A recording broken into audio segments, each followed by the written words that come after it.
Hello everyone, आज हम देखने जा रहे हैं क्लास 10 हिस्ट्री का हमारा एक लास्ट चैप्टर जिसका नाम है print culture and the modern world. इस चैप्टर के अंदर बहुत सारे टॉपिक्स है, सभी टॉपिक्स को हमने एकदम पकड़ पकड़ के क्लियर कर दिया है। तो अगर किसी भी टॉपिक में डाउट है जाके वीडियो देखना है और सारे डाउट्स अपने आप क्लियर होने वाले हैं। अब आज हम देखने वाले हैं इस पूरे चैप्टर के एनसीईआरटी सॉल्यूशंस। अब एनसीईआरटी सॉल्यूशंस के अंदर हम क्या देखेंगे? तो क्वेश्चन देखेंगे, क्वेश्चन के बाद उसके आंसर का एक अच्छा वाला एनालिसिस करेंगे कि आखिर इसका एक अच्छा आंसर क्या होना चाहिए। अब कुछ चीजें पहले बता देता हूं। पहली चीज तो ये है ना कि देखो, जरूरी नहीं है कि जैसा आंसर आप देख रहे हो वैसा ही आंसर आपको एग्जाम में छाप के आना है, ऐसा जरूरी बिल्कुल भी नहीं है। ठीक है, जो समझ में आता है, जैसा समझ में आता है, जितना समझ में आता है वो एग्जाम में लिख कर आना है। ऐसा कुछ नहीं सोशल साइंस में होता है कि जिसका कोई फिक्स फॉर्मेट हो। ठीक है, सोशल साइंस में सिर्फ आपको डेट्स याद होनी चाहिए और क्या याद होना चाहिए? अगला जिस पर्सन के बारे में आप बात कर रहे हो उस पर्सन का आपका नाम ध्यान होना चाहिए। उसके अलावा और सोशल साइंस में कोई बड़ी कहानी होती नहीं है। इन दो चीजों के ऊपर ही सोशल साइंस पूरी टिकी हुई है। अब बात आती है कि सोशल साइंस को याद कैसे किया जाए, मतलब ऐसा क्या एक तरीका है कि ये प्रिंट और ये जितने भी डेट्स वगैरह हम बात कर रहे हैं वो हमें याद हो जाए। तो देखो, उसका सिर्फ एक मैं तरीका नहीं, एक टोटका बताऊंगा और टोटका यही है कि रटो बस, और कुछ नहीं है। पहले तो समझो, फिर बहुत अच्छे से समझो, फिर भी नहीं समझ में आए तो फिर उसे रट लो। इसके अलावा और कोई सॉल्यूशन हमें सोशल साइंस में देखने को नहीं मिलता है, क्योंकि जो एक जनरल कॉन्सेप्ट है अगर आपको वो नहीं समझ में आता है, ठीक है, क्योंकि जो सोशल साइंस में हमें देखने को मिलेगा वो ऐसा कुछ फैक्ट्स या फिर ऐसी कोई बात नहीं की जा रही है कि जिसके कई सारे साइंटिफिक फार्मूलाज वगैरह हमें देखने को मिलेंगे, कोई इक्वेशन सॉल्व करनी पड़ेगी, ऐसा कुछ नहीं होता। बस बहुत ज्यादा जनरल थिंग होती है। क्या होती है कि महात्मा गांधी जी ने दांडी मार्च कर दिया, तो भाई करा था ना, अब उसमें क्या था? प्रॉब्लम हुई होगी कोई तो कर दिया, बस उसके अंदर कोई दिक्कत थोड़ी थी। तो ऐसे ही हम देखते हैं कि सोशल साइंस के अंदर है ना, कोई फैक्ट वैक्ट नहीं होते। हमारी जो एक जनरल बात होती है कि हाँ देखो ये ऐसा है, ये ऐसा है और इसके कारण ये ऐसा हो रहा है। अब ये चीजें आप जनरल आप खुद थिंक कर सकते हो, इस बारे में एग्जाम में बैठ के भी कर सकते हो कि हाँ ऐसा अगर कुछ हुआ होगा, प्रॉब्लम ये होगी, फिर उसका सोल्यूशन ऐसा कुछ दे दिया होगा। तो यही चीजें होती है सोशल साइंस में। जनरल आप अपने ऊपर अप्लाई करके देखोगे तो बस आप भी तो यही करते। जैसे कि अगर हम सपोज करते हैं कि आज अगर हम 2000 के अंदर, लेट सपोज आपका बर्थ हुआ होगा 2000 का अंदर हुआ होगा, 2003 में कुछ बच्चों का बर्थ हुआ होगा, कुछ बच्चों का 2004 में हुआ होगा। आप सोचो कि अगर आप इसी जगह पे 1930s के अंदर कहीं पे हुए होते तो 1930s के अंदर आप ये देखते कि ब्रिटिशर्स जो है वो आपको परेशान कर रहे हैं। चलो एक बार ठीक है, दो बार ठीक है, पर ब्रिटिशर्स बार बार आपको परेशान करते जा रहे हैं तो आप क्या करेंगे? आवाज उठाएंगे ना ब्रिटिशर्स के अगेंस्ट में कि यार ये तो गलत कर रहे हैं, इनके अगेंस्ट में हमें खड़ा हो जाना चाहिए। तो बस सिंपल चीज है, वही हुआ था कि लोगों को परेशानी हुई ब्रिटिशर्स से और उसके लिए खड़े हो गए हमारे ही लोग और शुरुआत कर दी कई सारे मूवमेंट्स की। ज्यादा और कुछ इसमें होता नहीं है। तो जनरल कॉन्सेप्ट के साथ आज मैं शुरू करने जा रहा हूं print culture and the modern world के एनसीईआरटी सॉल्यूशंस या फिर एनसीईआरटी सॉल्यूशंस। आगे शुरुआत करते ही सबसे पहला क्वेश्चन आता है और क्वेश्चन हमसे पूछ रहा है कि हमें तो सिर्फ आप एक चीज बता दो, उस चीज को हम क्या कहते हैं? Reason. Give reason for the following. ये कुछ स्टेटमेंट आपके सामने है, उन स्टेटमेंट्स को आपको पढ़ना है, रीड आउट करना है और फिर इसमें से आपको रीजन बताना है कि आखिर आपने पूरा चैप्टर पढ़ा तो इसका रीजन बताओ कि आखिर ऐसा क्यों हुआ था। ठीक है, क्योंकि आपको ये भी तो पता होना चाहिए कि आखिर ऐसी चीज क्यों हुई है। कोई भी चीज होती है तो उसका कोई कारण होता है, तो बस यही कारण पता करते हैं। Give reason. पहला क्वेश्चन पूछ लिया है, wood block print only came to Europe after 1295। आखिर ऐसा क्यों था कि जो वुड ब्लॉक प्रिंट है या वुड ब्लॉक प्रिंटिंग है वो यूरोप के अंदर 1295 के बाद ही आती है। 1295 से पहले यूरोप के अंदर कहीं पे भी वुड ब्लॉक प्रिंटिंग क्यों नहीं देखने को मिलती है? अब थोड़ा सा अपने दिमाग पर जोर डालना है और जोर डाल के सिर्फ एक बंदे का नाम याद करना है, जिस बंदे का नाम था मार्को पोलो। मार्को पोलो कौन था? एक इटालियन एक्सप्लोरर था। अब ये जो मार्को पोलो है ना, ये घूमते घूमते पहुंच जाता है चाइना। चाइना में जाके देखता है कि अरे यहाँ पे तो प्रिंटिंग चल रही है। अब ये प्रिंटिंग क्या हो रही है? तो प्रिंटिंग में ये होता है कि वहां पे वो देखता है कि वुड का एक ब्लॉक लेते हैं, वुड ब्लॉक लेके फिर वो लोग क्या करते हैं ना, उसको प्रेस करते हैं। लेट सपोज ये है एक वुड का ब्लॉक, ठीक है। वुड ब्लॉक के ये सामने क्या दिख रहे हैं आपको, जैसे कि कुछ फिगर्स दिख रहे होंगे यहाँ पे, ठीक है ना, ये बटन्स जिसको हम कह सकते हैं। तो वुड का ब्लॉक है, उसके ऊपर कुछ है ना बनाए हुए हैं जो सिंबल्स वगैरह हैं, सिंबल्स वगैरह बना के रखते हैं। पेज वगैरह के ऊपर जाके उसको बस क्या करते थे, जैसे ये पेज है इसके ऊपर जाके इसे ऐसे चिपका देते थे। बस इतनी सी कहानी होती थी वुड ब्लॉक प्रिंटिंग के अंदर। तो उसने सोचा अरे यार आइडिया अच्छा है, ले चलते हैं इसको। तो जो मार्को पोलो है वो इस टेक्निक को चाइना से लेता है और वो उसको पहुंचाता है इटली में। यही इसका एक प्रॉपर आंसर है। अब देख लेते हैं कि यहाँ क्या लिखा हुआ है। ओके, कुछ अलग नहीं है, यही कहानी बता रहा हूँ। देखो, wood block print only came to Europe after 1295 with the arrival of Marco Polo. Wood block printing जो है कब, 1295 के बाद ही क्यों आती है, क्योंकि मार्को पोलो उस टाइम ही चाइना गया था। द इटालियन एक्सप्लोरर, कौन था इटालियन एक्सप्लोरर था, he learn the technology of wood block printing in China. China जाता है तो देखो, चाइना घूमने तो गया नहीं था, एक्सप्लोरर था, एक्सप्लोर करने गया था, वहां पे टेक्निक्स या फिर जो भी कुछ मेथड्स वगैरह यूज होते थे उन्हें सीखने गया था, वो सीख जाता है वुड ब्लॉक प्रिंटिंग। इसके बाद 1295 के अंदर वो इटली पहुंचता है। इटली में जाके वो लोगों को बताता है कि देखो मैं गया था चाइना, चाइना से लाया हूं ये वुड ब्लॉक प्रिंटिंग, और शुरुआत हो जाती है यूरोप के अंदर वुड ब्लॉक प्रिंटिंग की। He brought this knowledge and gradually this knowledge spread from Italy to other parts of Europe. और इसी के साथ ही हमें ये देखने को मिलता है कि वुड ब्लॉक प्रिंटिंग जो है ना वो पूरी तरीके से हमें कहां देखने को मिल जाती है, यूरोप में भी अब देखने को मिल जाती है। आंसर खत्म। दूसरा statement, Martin Luther was in favour of print and spoke out in praise of it. ठीक है ना, ये बोल दिया है कि मार्टिन लूथर जो था ना उसने प्रिंट को बहुत ही ज्यादा फेवर किया था और उसके बारे में बहुत ही ज्यादा उसने प्रेज किया था, या फिर मैं ये कह सकता हूं उसकी बहुत ही ज्यादा उसने बढ़ाया करी थी। अब मार्टिन लूथर ये कहानी क्या है, तो थोड़ा सा फिर से दिमाग पे जोर डालो। मार्टिन लूथर कौन था, एक रिफॉर्मर था। क्या चाहता था, तो ये प्रोटेस्टेंट्स के अंदर रिफॉर्म चाहता था, तो इसे हम प्रोटेस्टेंट रिफॉर्मर के नाम से जानते हैं। तो Martin Luther is a Protestant reformer. तो चलो ठीक है, प्रोटेस्टेंट रिफॉर्मर था। ओके, अब हम आगे देखते हैं कि हाँ चलो ये तो हो गया है। अब आखिर वो प्रिंट के बारे में इतनी बातें क्यों करता था, कोई कारण रहा होगा ना। तो देखो बच्चों, जब किसी पर्सन को किसी चीज से फायदा होगा तभी तो वो उसके बारे में बात करेगा। लेट्स सपोज कि अगर मैं एक बुक लेकर आया, ठीक है ना, उस बुक के अंदर मुझे 25 मेथड्स मिले थे कि मॉर्निंग में कैसे 5 AM उठा जाए। ठीक है, सुबह 5 बजे कैसे उठा जाए, 25 मेथड से उठने के। मैंने पढ़ा, मैंने समझा और कुछ ही दिन में देखने को मिला कि मैं 5 बजे उठने लग गया। तो अब मैं हर किसी को रेकमेंड करूंगा ना कि हाँ भाई बुक बहुत शानदार थी, उसकी वजह से मैं 5 बजे उठना स्टार्ट हो गया। तो जब मुझे किसी चीज का फायदा होगा तभी मैं उसके बारे में बात करूंगा। तो मार्टिन लूथर जो थे वो एक प्रोटेस्टेंट रिफॉर्मर थे। अब उन्होंने क्या किया था उसके बारे में हम बात कर लेते हैं। तो मार्टिन लूथर जो थे ना उन्होंने कई सारी थीसिस लिख दी थी। अब थीसिस के अंदर वो क्या करते थे, अपना जो भी आइडिया है, जो भी वो सोचते हैं, जिस तरीके से इस दुनिया को देखते हैं, वो लिखते हैं और वो लिख के चर्च तक पहुंचा देते हैं। चर्च तक पहुंचाते हैं, लोगों को पता पड़ जाता है कि अरे मार्टिन लूथर ने चर्च को क्रिटिसाइज कर दिया। तो ऐसे में चर्च को क्रिटिसाइज और चैलेंज करने के कारण मार्टिन लूथर बड़े ही फेमस हो जाते हैं। अब बात आती है उनके थॉट्स कैसे स्प्रेड होते हैं।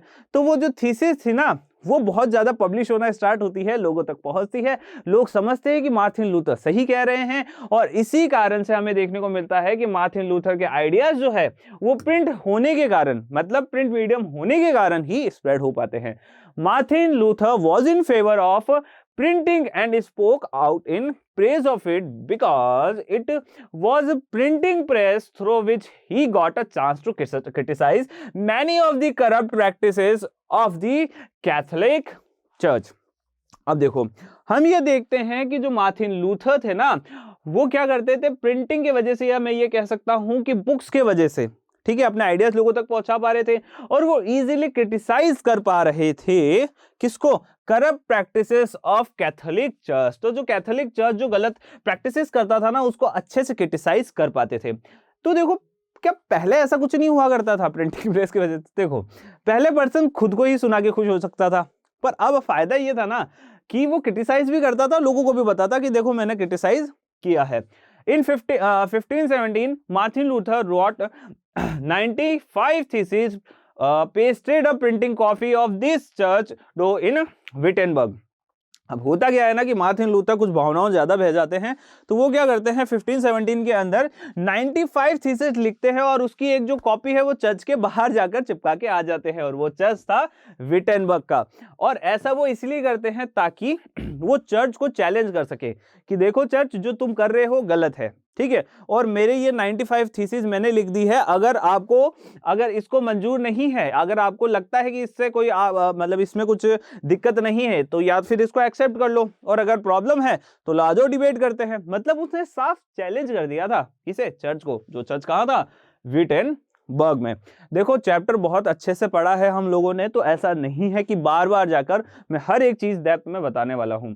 ज्यादा से ज्यादा मैं ये कर सकता हूं आप लोगों के लिए कि एक स्टोरी फॉर्मेट में आपको तैयार करके दे दूंगा कि हाँ ऐसा हुआ था, ये हुआ है, ये चीज मैं आपको क्लियर कर दूंगा। उसके बाद भी अगर आपको नहीं समझ में आ रहा है बेटा, तो थोड़े से एफर्ट्स और करो, वीडियो बड़ा है, वीडियो जाके देखना है, ठीक है। आगे बात करते हैं। Very soon thousands of copies of Luther's thesis were printed spreading his idea among people. तो प्रिंट होना स्टार्ट होते हैं, लोगों तक लूथर के आइडिया पहुंच जाते हैं और लूथर को इससे फायदा होता है, फेमस हो जाता है बंदा। तो और इसके बाद फिर उसे बहुत अच्छा लगता है कि हाँ बहुत अच्छी बात है। चलो ठीक है, आगे चलते हैं। अगला स्टेटमेंट सी है, The Roman Catholic Church began keeping an index of prohibited books from the mid 16th century। Martin Luther कब आया था? 1517 के अंदर उसने चर्च को चैलेंज कर दिया था। अब बात आती है कि जब ऐसा माहौल बन गया सोसाइटी में कि चर्च को डायरेक्ट चैलेंज किया जा रहा है उसके फेस पे, तो क्या चर्च कुछ भी नहीं करेगा क्या? तो ऐसा नहीं है। तो चर्च अब कुछ स्टेप लेता है। अब स्टेप्स वो क्यों लेता है? ताकि चर्च अपने इस क्रिटिसाइजेशन को रोक सके, लोगों को रोक सके कि आप किसी भी तरीके से हमें क्रिटिसाइज नहीं करोगे, जो जैसा चल रहा है वैसा चलने दो। क्योंकि ज्यादा से ज्यादा लोग अगर क्रिटिसाइज करने लग गए कैथोलिक चर्च को या किसी भी रिलीजन या ऑथोरिटिव बॉडी को, तो होगा क्या? इन दी एंड उस बॉडी को वहां से जाना पड़ेगा, और यही इनको पता था। तो होता कुछ ऐसा है ना कि रोमन कैथोलिक चर्च जो है वो एक इंडेक्स रखता है। इंडेक्स का मतलब आप ये समझ लो, एक लिस्ट बनाना शुरू कर देता है। उस लिस्ट के अंदर वो क्या करता है? उस लिस्ट के अंदर वो उन बुक्स का नाम लिख देता है जो प्रोहिबिटेड है सोसाइटी में। मतलब आप लोग सोसाइटी में इस बुक को नहीं पढ़ सकते हो, मतलब बैन कर देता है। कुल मिला के बात ये है कि वो बुक्स को बैन कर देता है। कब से? मिड 16 सेंचुरी के अंदर। आगे देखते हैं इसका आंसर। 1558 बात कब हुई थी? मैंने अभी तो बोला 1517 में वो आया था मार्टिन लूथर। उसके बाद हम देखते हैं कि 1558 के अंदर ये केस हुआ था। क्या होता है ना, उस 1517 मार्टिन लूथर के इस कदम के कारण अब लोग जो है बहुत ज्यादा चर्च को क्रिटिसाइज करने लगते हैं। वो डायरेक्ट लड़ते हैं कि देखो प्रॉब्लम तो है और हम तो अब बोलेंगे भी इस प्रॉब्लम को। आगे देखते हैं 1558 के अंदर, the Roman Catholic church decided to maintain an index of prohibited books as print and popular literature increase many distinctive interpretation of religious faith and ideas. कहानी कुछ ऐसी हो जाती है ना सोसाइटी में कि जैसे ही प्रिंट बुक्स वगैरह लोगों तक पहुंचती है, वो लोगों के सोचने का तरीका चेंज करने लग जाती है। अब जब लोगों के सोचने का तरीका ही चेंज हो जाएगा, तो अब लोग क्या चाहेंगे? लोग चाहेंगे ना कि वो खुद भी कुछ अपने तरीके से लिखना शुरू कर दे। तो होता कुछ ऐसा ही है कि कई सारे पॉपुलर लिटरेचर जो है, या फिर मैं ये कह सकता हूं कि कई सारे जो डिस्टिंक्टिव इंटरप्रिटेशन जो है, अब हमें देखने को मिलते हैं रिलीजियस फेथ और उनके आइडियाज को लेकर। मतलब लोग जो है ना अब सोचना शुरू कर देते हैं कि इस सिस्टम के बारे में कि आखिर क्या ये वाकई में सही चल रहा है। वो अपने ही तरीके से इंटरप्रिटेशन देना शुरू कर देते हैं। अब इंटरप्रिटेशन कैसे देते हैं तो मैं बताता हूं कैसे। देखो, आपकी क्लास में 10 बच्चे हैं, एक बंदे का नाम है एक्स, ठीक है ना। अब एक्स के लिए आपका जो इंटरप्रिटेशन होगा वो कुछ भी हो सकता है। आप कहोगे कि जो एक्स है वो अच्छा नहीं है, ठीक है ना। दूसरा पर्सन कहेगा कि एक्स जो है वो बहुत ज्यादा सपोर्टिव है, बहुत अच्छा पर्सन है। तीसरा पर्सन कहेगा कि एक्स जैसा भी है पर वो अपने में खुश है, मुझे उससे कोई मतलब नहीं है। तीसरा चौथा पर्सन कहेगा कि देखो मुझे कोई मतलब नहीं है कि एक्स कैसा है और कैसा नहीं है। तो हमने देखा एक्स जो था उसके बारे में 4 लोगों ने अलग अलग बातें बताई। तो ठीक यही हो रहा था कि जो फेथ था, रिलीजन था, उसके बारे में सभी लोग अपने तरीके से कुछ इंटरप्रिटेशन देते थे कि देखो रिलीजन ये है, रिलीजन वो है, इंटरप्रिटेशन देना शुरू कर देते हैं। फॉर एग्जाम्पल 16th सेंचुरी के अंदर मेनोकियो नाम का एक मिलर था जो कि इटली में रहता था। अब मेनोकियो ने क्या किया ना, वो पढ़ना चाहता था, तो वो बुक्स पढ़ना स्टार्ट करता है। तो वो जितनी भी बुक्स उसकी लोकेलिटी में अवेलेबल थी वो पढ़ लेता है। ठीक है, तो हम देखते हैं began to read books available readily in his locality, पढ़ लेता है भाई। उसके बाद क्या होता है, जैसे ही वो बुक्स पढ़ता है वो सोचने लगता है कि अच्छा बाइबल जो है ना उसमें ये चीजें जो है वो तो गलत है। मैं एक काम करता हूं कि मैं अपना अकॉर्डिंग एक बाइबल लिख देता हूं, या फिर मैं अपने अकॉर्डिंग इसके अंदर कुछ इंटरप्रिटेशन कर देता हूं बाइबल की ही, कि आखिर अच्छा ये बात कहना चाहते हैं, अच्छा लेखक ये कहना चाहता है, राइटर ये बोलना चाहता है। तो ऐसा कुछ वो अपनी तरफ से इंटरप्रिटेशन कर देते हैं। He gave a new interpretation of the Bible and formulate a view of God and creation which made the Roman Catholic Church angry. अब देखो, जो मेनोकियो था वो क्या था, एक मिलर था, इटली का एक छोटा सा मिलर था। उसने इंटरप्रिटेशन कर दिया बाइबल का, मतलब उसने अपने अकॉर्डिंग बता दिया बाइबल को कि भाई देखो ऐसा है, गॉड क्या है, क्रिएशन क्या है, वो सब अपने अकॉर्डिंग बता दिया। तो चर्च को आ गया गुस्सा। चर्च ने बोला ये काम तो हमारा है, आप क्या कर रहे हो, आपका काम मिलर का है ना, तो आप मिलर का काम करो जाकर, आपको क्या प्रॉब्लम आ रही है। तो ऐसे में चर्च बहुत ज्यादा नाराज हो जाता है। पर चर्च ये जानता था कि अगर इस चीज को अब यहां नहीं रोका गया तो हो सकता है कि आगे फ्यूचर में हमें प्रॉब्लम दे।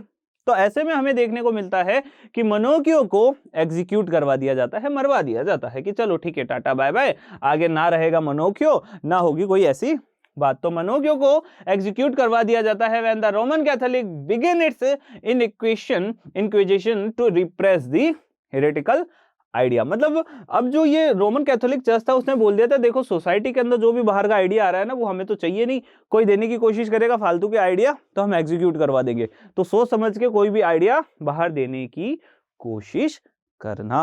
आगे बढ़ते हैं नेक्स्ट डी स्टेटमेंट पे।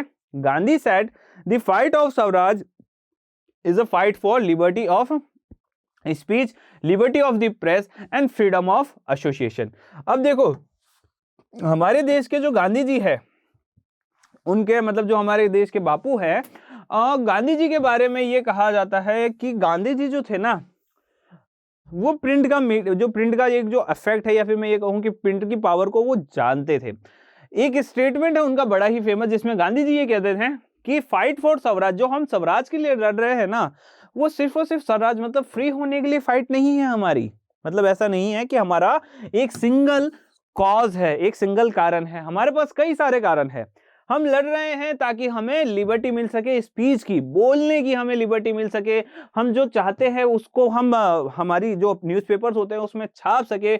हमें अगर किसी भी तरीके से एसोसिएशन बनाना है तो उसके लिए हम एसोसिएशन भी बना सके। तो ये सारी चीजें जो है वो हमें देखने को मिलती है। अब ऐसा महात्मा गांधी जी का जो स्टेटमेंट है उसका एक रीजन भी हमें बताना है। तो देखो महात्मा गांधी ये जो वर्ड्स है ये 1922 के अंदर कहते हैं, और याद करो 1922 के अंदर क्या था, 1922 के अंदर ही तो नॉन कॉपरेशन मूवमेंट चल रहा था 1920-22। देखते हैं क्यों कहते हैं ऐसा। Because according to him without the liberty of speech, the liberty of press and the freedom of association no nation can even survive. Mahatma Gandhi ji के मानना था कि देखो अगर किसी पर्सन को बोलने की आजादी नहीं है, अगर किसी पर्सन को उसके आइडियाज छापने की आजादी नहीं है, मतलब प्रिंट करने की आजादी नहीं है, और अगर किसी पर्सन को एसोसिएशन मतलब अपने ही जैसे लाइक माइंडेड लोगों के ग्रुप बनाने का फ्रीडम नहीं है, तो फिर वो उसका जो लाइफ है ना वो भी वर्थलेस है। तो ऐसे में हमें देखने को मिलता है महात्मा गांधी जी के यही थॉट्स थे कि अगर आपको एक नेशन चाहिए, एक हमें देश चाहिए, एक कंट्री चाहिए, तो उसके लिए सबसे पहला जरूरी है कि हमारे लोगों के बीच में बोलने की आजादी होनी चाहिए। उन्हें जैसा लिखना है वो लिख सकते हैं, जिसको क्रिटिसाइज करना है वो क्रिटिसाइज कर सकते हैं, और साथ ही साथ अगर उन्हें कोई ग्रुप बनाना है तो वो भी बना सकते हैं। इसको मैं अगर आपको समझाऊं तो देखो इंडिया एक ऐसी कंट्री है जहां पे आपको जो बोलना है ना आप वो बोल सकते हो, आपके पास फ्रीडम ऑफ स्पीच है। लेट सपोज एक मैं छोटा सा एक एग्जांपल दे रहा हूं, पहले ही कह देता हूं एक एग्जांपल है, कोई दिल पे मत ले लेना। लेट सपोज कि किसी को पीएम पसंद नहीं है हमारे देश के, ठीक है, तो डायरेक्ट वो है ना कह सकता है, वो लिख सकता है, या फिर किसी भी एडिटोरियल बुक के अंदर लिख सकता है कि देखो हमें हमारे देश के पीएम पसंद नहीं है, प्रधानमंत्री जी हमें पसंद नहीं है, डायरेक्ट उसने लिख दिया। ठीक है, क्या उसके ऊपर कोई केस होगा, क्या उसको जेल में डाला जाएगा? नहीं। क्यों? क्योंकि हमारे पास फ्रीडम ऑफ स्पीच है। मुझे ऐसा लगता है, जरूरी नहीं है कि अगले पर्सन को भी ऐसा ही लगता हो। मुझे जैसा लगता है मैं लोगों को बता सकता हूं, अगले पर्सन को पसंद आता है तो ठीक है, नहीं आता तो भी ठीक है। तो ठीक है, ऐसे में हम ये कह सकते हैं इंडिया में फ्रीडम ऑफ स्पीच है। पर अगर हम नॉर्थ कोरिया की बात करते हैं तो वहां पे फ्रीडम ऑफ स्पीच नहीं है। अगर आपने किंग के अगेंस्ट में, किंग जोंग के अगेंस्ट में कुछ भी बोला है तो आपको इवन एग्जीक्यूट वहां पे करवाया जा सकता है। तो सोच समझ के जाना नॉर्थ कोरिया। ठीक है, आगे चलते हैं। If the country was to get free from foreign domination then this liberties were quite important. अब देखो क्या था कि जो कंट्री है ना वो अगर फॉरेन डोमिनेशन से फ्री होना चाहती है, ठीक है, और अपना आपको लिबर्टी, मतलब लिबर्टीज मतलब क्या होता है ना, ज्यादा से ज्यादा आप ये समझ सकते हो फ्रीडम, ठीक है ना, आपके पास ज्यादा से ज्यादा काम की फ्रीडम हो, तो उसके लिए बहुत ज्यादा इंपॉर्टेंट है कि उसके पास फ्रीडम ऑफ प्रेस हो। आगे चलते हैं। If there is no liberty of speech, liberty of press and freedom of association then there is no nationalism. हमें देखने को मिलता है कि अगर किसी के पास वह फ्रीडम ऑफ स्पीच नहीं है, किसी कंट्री के अंदर लिबर्टी ऑफ प्रेस नहीं है, फ्रीडम ऑफ एसोसिएशन नहीं है, तो किसी भी तरीके का नेशनलिज्म भी नहीं हो सकता। Nationalism require this three prerequisites for its survival. Nationalism होने के लिए ये तीन जरूरी चीजें हैं। प्रीरिक्विजिट्स का मतलब क्या होता है? प्रीरिक्विजिट्स का मतलब होता है जरूरी चीजें, मतलब पहले से ही जरूरी चीजें है कि अगर किसी चीज का होना है तो उसके होने के लिए इन चीजों का होना जरूरी है। जैसे कि अब ये प्रीरिक्विजिट भी समझा देता हूं, ठीक है ना, तुम्हारा इंग्लिश का भी टीचर बन जाता हूं, ठीक है ना। प्रीरिक्विजिट का मतलब क्या होता है? देखो, आप ये समझ सकते हो कि आपको स्कूल जाना है तो स्कूल की तरफ से गाइडलाइन है कि जो भी बच्चा स्कूल आएगा उसके लिए ये प्री रिक्विजिट है कि वो प्रॉपर यूनिफॉर्म में आए, ठीक है, उसके जो नेल्स है वो कट हो, ठीक है ना, हेयर जो है वो प्रॉपरली वो कॉम्ब करके आएगा। ये सारी चीजें उसकी प्री रिक्विजिट्स है। वो आपको पहले ही बता देगा कि देखो स्कूल आना है तो इसके स्कूल आने के लिए ये सारी चीजें आपकी प्री रिक्विजिट है, ठीक है ना, मतलब ये तो करना ही पड़ेगा। That is why he said so particularly about these three freedoms to Gandhi ji. Swaraj mean to achieve freedom of press before anything else. मतलब जो भी है वो सिर्फ और सिर्फ स्वराज ही है। आगे बढ़ते हैं, कुछ शॉर्ट नोट्स लिखते हैं। शॉर्ट नोट्स में हम देखेंगे सबसे पहला है गुटेनबर्ग प्रेस। तो चलो बातें करते हैं गुटेनबर्ग प्रेस के बारे में। पहली बात, गुटेनबर्ग प्रेस का नाम गुटेनबर्ग प्रेस क्यों है? तो गुटेनबर्ग जो था ना वो बंदे का नाम है, ठीक है, जोहानन गुटेनबर्ग उस बंदे का नाम था जिसने इस गुटेनबर्ग प्रेस को बनाया था। अब हम यहाँ पे उसकी पूरी स्टोरी पढ़ेंगे कि आखिर गुटेनबर्ग प्रेस कैसे बनती है, क्या होती है, किस तरीके से काम करती है, सारी चीजें यहाँ पे हम पढ़ने वाले हैं। गुटेनबर्ग प्रेस की अगर मैं बात करूं तो ये पहली प्रिंटिंग प्रेस थी यूरोप की। तो इससे पहले क्या था? वुड ब्लॉक प्रिंटिंग थी ना, अभी पढ़ा थोड़ी देर पहले। क्या यार ऐसे क्या कर रहे हो? ठीक है, इससे पहले हमने क्या पढ़ा? इससे पहले हमने यही पढ़ा, वुड ब्लॉक प्रिंटिंग थी। उसके बाद ये पहली प्रिंटिंग प्रेस आती है जिसका नाम था गुटेनबर्ग प्रेस, ठीक है। 1400 के आसपास में इसका कोई टाइम पीरियड रहा था, एग्जैक्टली अभी याद नहीं आ रहा है, लास्ट में बता दूंगा। It was the first printing press of Europe. It was invented by Johann Gutenberg of Strasbourg. कहाँ के रहने वाले थे ये जोहानन? ये रहने वाले थे स्ट्रासबर्ग के। He grow up in a large agriculture estate and had knowledge and experience in operating olive and wine presses। तो देखो, आइडिया जो है ना हमेशा अपने आसपास की चीजों से ही आता है। तो जोहानन गुटेनबर्ग जो थे ना वो बचपन में एग्रीकल्चर स्टेट में ही पले बड़े थे, ठीक है ना, मतलब जहां पे खेती वगैरह होती थी, एग्रीकल्चर अच्छा होता था, वहां पे वो पले बड़े थे। वहां पे वो देखते हैं ऑलिव और वाइन प्रेसेस। अब ऑलिव और वाइन प्रेसेस क्या होती है? वाइन बनाने के लिए वाइन प्रेस का यूज किया जाता है, ऑलिव ऑयल बनाने के लिए ऑलिव प्रेस का यूज किया जाता है, ठीक है। वहां पे वो एक चीज नोटिस करते हैं, कि होता क्या है ना कि जो भी ग्रेप्स या जिस तरीके से भी वाइन बनाई जाती है कि वहां पे एक ऐसा यूं कंटेनर होता है, कंटेनर के अंदर यहाँ पे कुछ जो रॉ मटेरियल्स होते हैं वो होते हैं, और फिर उसको ऊपर से है ना यूं ऐसे प्रेस किया जाता है किसी मशीन से या किसी प्रेशर से। तो वो समझते हैं कि देखो नीचे है रॉ मटेरियल, उसके ऊपर वेट दिया और उसको हमने क्या किया, प्रेस किया। यहीं से उसको आइडिया मिल जाता है कि अच्छा ऐसे करना है क्या, तो ठीक है। तो ऑलिव प्रेस प्रोवाइड करते हैं उसको model for the printing press. तो ऑलिव प्रेसेस से वो समझ जाते हैं कि अच्छा हमें ऐसा कुछ बनाना है जिसका नीचे जैसे कि सरफेस होगा और उस सरफेस के ऊपर हम ऐसा प्रेशर देंगे, ठीक है। अब सरफेस के ऊपर प्रेशर देंगे, पर प्रेशर के लिए यहाँ पे भी तो कुछ चीज होनी चाहिए जो उसके ऊपर छप सके। अब मैं अगर इस वुड ब्लॉक को यहाँ से प्रिंट करना स्टार्ट करूँ या यहाँ पीछे से करूंगा, ठीक है, अब मैं इसको यहाँ लगा दूं, कोई मतलब है क्या, नहीं है ना।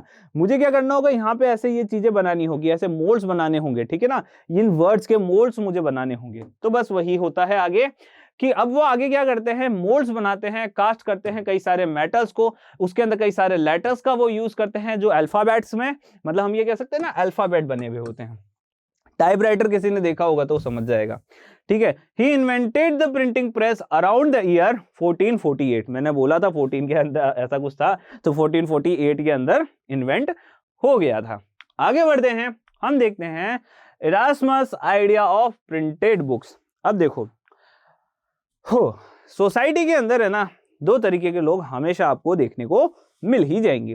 पहले वो लोग जो किसी चेंज को अप्रिशिएट करेंगे, दूसरे वो लोग जो किसी चेंज के अगेंस्ट होंगे, और एक कॉम्बो में मिल जाते हैं जिनको ठीक है जो चल रहा है ठीक है, थोड़े खुश भी है थोड़े दुखी भी है, ठीक है। तो ये थोड़े खुश और थोड़े दुखी वाले जो पर्सन होते हैं उसमें से एक पर्सन का नाम था इरास्मस, ठीक है। अब इरास्मस का आइडिया क्या था प्रिंटेड बुक्स को लेके, हम वो जानते हैं। अब देखो इरास्मस के बारे में बात बताऊं तो इस इरास्मस जो था ना वो एक स्कॉलर था, ठीक है ना। स्कॉलर का मतलब बहुत ज्यादा पढ़े लिखे आदमी थे उस टाइम के, ठीक है। अब होता क्या है ना कि इरास्मस देखते हैं कि यार चलो ठीक है बुक्स के फायदे तो हैं, लोगों तक बुक्स वगैरह पहुंच रही है, पर यार इसका एक नुकसान भी है। नुकसान ये है कि ये जो बुक्स लोगों तक ज्यादा पहुंचती है तो किसी भी तरीके के थॉट्स जो है ना वो सर्कुलेट हो सकते हैं। मतलब कुछ अच्छी बुक्स भी होती है जो सर्कुलेट होनी चाहिए। अच्छी का मतलब ये देख लो, जैसे कि अगर हम इंडिया के कॉन्टेक्स्ट में बात करें तो जैसे रामायण है, गीता है, महाभारत है, ठीक है ना, ये चीजें लोगों तक पहुंचती है तो अच्छी बात है, ठीक है। पर अगर इसी जगह पे कुछ और बुक्स पहुंचने लग गई तो हम देखेंगे कि मतलब जिसके जो थॉट सही नहीं है, ठीक है ना, जो किसी भी तरीके से स्कैंडलस बुक्स होती है उसके बारे में बात की जा रही है, तो अगर ऐसी कोई बुक बच्चों तक या किसी भी तक पहुंचती है तो वो सही थोड़ी है सोसाइटी में। तो बस इनका यही मानना था, बस इसकी स्टोरी यही है। Erasmus was a Latin scholar. Latin scholar थे. He was not happy with printing of books because he was afraid that this would be lead to circulation of book with rebellious ideas. तो इनका ये मानना था कि मैं book से ज्यादा खुश हूं नहीं, क्योंकि बुक्स के वजह से क्या होगा सोसाइटी के अंदर रिबेलियस आइडियाज जो है वो सर्कुलेट होना स्टार्ट हो जाएंगे, जो कि बहुत ज्यादा गलत है। He felt that although a few books may give useful information, the majority of books may be just useless or give stupid, scandalous or irreligious ideas which may lead to provoke rebellion. उनका मानना ये था कि देखो कुछ books अच्छी भी होती है जो इन्फॉर्मेशन वगैरह दे देती है, पर देखा गया है कि ज्यादातर जो बुक्स है वो स्कैंडलस होती है, स्टूपिड होती है, रिलीजियस होती है, ये सारी बातें हमें देखने को मिल जाती है। According to him such books devalue the valuable books. उनका यह मानना था कि चलो बुक्स वगैरह होना तो ठीक है, पर ये जो स्कैंडलस और ये जो इररिलीजियस बुक्स होती है इसके कारण जो वैल्यूएबल बुक्स है ना उनकी भी क्या हो जाती है, डिवैल्यू हो जाती है। अब अगला बढ़ते हैं दी वर्नाक्यूलर प्रेस एक्ट। अब ये वर्नाक्यूलर प्रेस एक्ट क्या था, वर्नाक्यूलर का मतलब क्या होता है, पहला तो वो समझाता हूं। तो देखो बात की जा रही है वर्नाक्यूलर, एक लोकल एरिया के अंदर बोले जाने वाली लैंग्वेज को हम वर्नाक्यूलर लैंग्वेज बोलते हैं। अब होता क्या है ना कि इंडियंस जो थे उनके अंदर नेशनलिज्म का तूफान आ चुका था। अब इंडियंस चाहते थे कि हमारे इस देश को आजाद कराया जाए, लोगों तक पहुंचाया जाए कि किस तरीके से ब्रिटिश रूल जो है हमारे इंडिया के लिए गलत है और किस तरीके से ये ब्रिटिश रूल जो है वही हमारे इंडिया को खोखला करता जा रहा है, ये सारी चीजें लोगों तक पहुंचाई जाए। तो हम देखते हैं कि हमारे जो नेशनलिस्ट लीडर्स होते हैं वो कई टाइप के न्यूज़पेपर्स या फिर मैगजीन्स वगैरह वो पब्लिश करना स्टार्ट करते हैं, कई सारे जर्नल्स वगैरह वो करने लग जाते हैं। अब उसके बाद होता क्या है, लोगों तक आइडियाज पहुंचने लग जाते हैं नेशनलिज्म के। अब ये जो आइडियाज जा रहे थे ना, वो लोकल लैंग्वेज में जा रहे थे। क्यों? क्योंकि लेट सपोज किसी को इंग्लिश भले ही ना आती हो, पर अगर भारत में रहते हो तो हिंदी तो आपको आती होगी ना, थोड़ी बहुत तो आती होगी। तो बस वही हम ये देखते हैं कि लेट सपोज जो वर्नाक्यूलर जो लैंग्वेजेस होती है ना, वर्नाक्यूलर लैंग्वेजेस के कारण जो मैसेज है वो जल्दी स्प्रेड हो सकता है। लोकल लैंग्वेज के अंदर लोग जल्दी समझ सकते हो, ज्यादा लोग समझ सकते हैं। तो ऐसे में ब्रिटिशर्स सोचते हैं कि यार हमारे ये जो ये नेशनलिस्ट लीडर्स है ना, ये क्या कर रहे हैं, ये है ना गलत मैसेज लोगों तक पहुंचा रहे हैं, मतलब हमारी बुराई वगैरह कर रहे हैं, हमें क्रिटिसाइज कर रहे हैं, और ये क्रिटिसाइजेशन कारण हमें हो सकता है थोड़े टाइम में यहाँ से टाटा बाय बाय करना पड़ जाए। तो ऐसे में ब्रिटिश गवर्नमेंट जो होती है वो लेके आती है वर्नाक्यूलर प्रेस एक्ट। वो बोल देती है कि अगर वर्नाक्यूलर लैंग्वेज में हमारे अगेंस्ट में कोई भी बात अगर आपने कह दी तो हम आपका जो भी प्रेस है उसको बंद कर देंगे और सीज कर देंगे और हमारे पास हम रख लेंगे। तो अब ये प्रेस जो एक्ट है वो आता कब है, तो ये 1878 के अंदर आता है। कौन लेके आता है? ब्रिटिश गवर्नमेंट इंडिया में लेके आता है। This act provided the government with extensive rights to sensor reports and editorials in the vernacular presses. तो इससे गवर्नमेंट को क्या पावर मिलती है? इससे गवर्नमेंट को पावर मिल जाती है कि वो क्या कर सकती है, सेंसर कर सकती है, देख सकती है, रिपोर्ट्स मतलब एक है ना चेक कर सकती है कि एडिटोरियल्स जो और जो रिपोर्ट्स वगैरह है वो कहीं गवर्नमेंट के अगेंस्ट तो नहीं है, और अगर है तो उसको हम सीज कर सकते हैं। ठीक है। If a vernacular paper published any seditious material the paper was banned and its printing machinery was seized.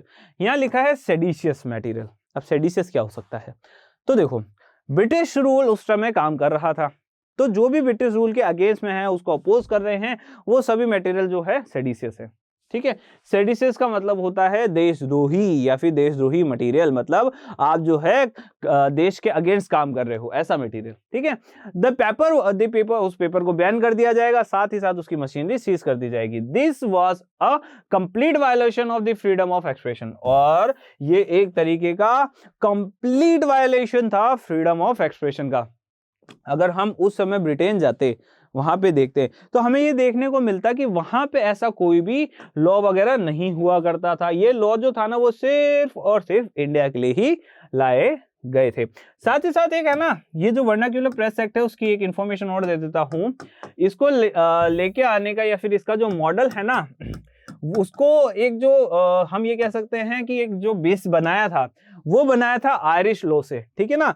Irish मतलब जो ये एक आयरिश लॉ था ना, उसको देखते हुए ही वर्नाक्यूलर प्रेस एक्ट को बनाया गया था। आगे बढ़ते हैं।